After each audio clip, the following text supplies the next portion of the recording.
Iepa Joseba, Andoni naiz, oraingoa, Larreta baserrian gaude, Txindoki mendia atzen daukeula, eta gaurkon erakutsiko dizeu gure esnebeiekin nola egiten dituen esnekiak.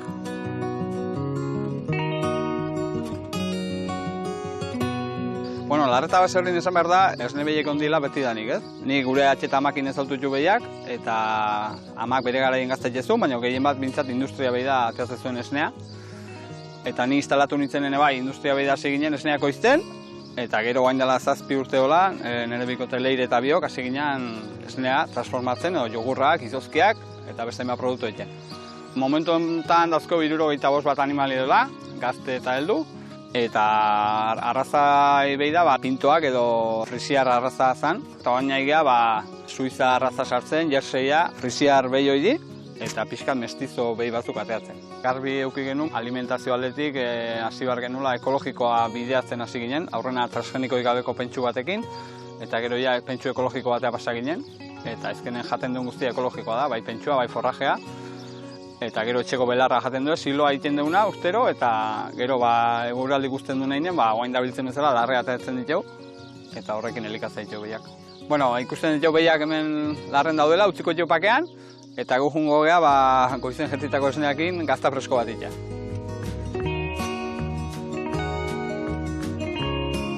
Gazta fresko egiteko, azkenen esnea duten da 4 gradutan, hotza, 75 gradua berotzen dugu, ordu erdi bat euki, 38 jaitsi eta hor gatzak botatzen dugu. Eta hoin dau, ja, esne hori izan dezan mamituta.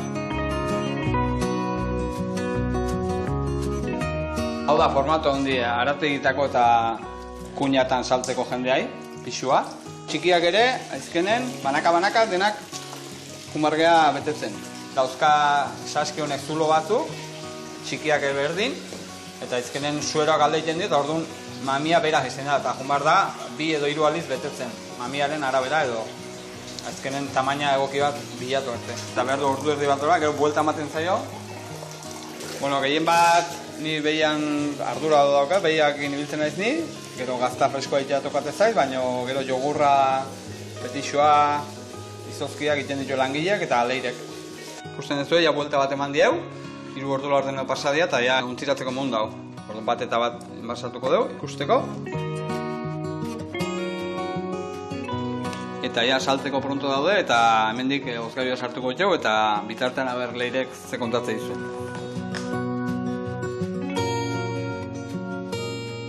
Nik produktuak erakutsiko dizkizuet. Alde batetik handazkagu jogurrak egiten ditugula 2 formatotan, hola kristalen eta txikian, bai marrubila, limoia, naturala kaina azukreduna eta gaingabetua ere bai egiten dugu. Eta botilan melokotoia.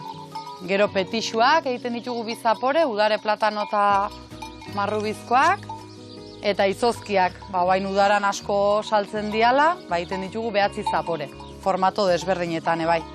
Eta gero beste aldetikan gazta freskoa eta gazta biguna. Bueno, Joseba, hemen dago gaur egin dugun gazta freskoa. Eta hoxe, Sukalde lantalde guzti, eskerrik asko, aukera gomateatik.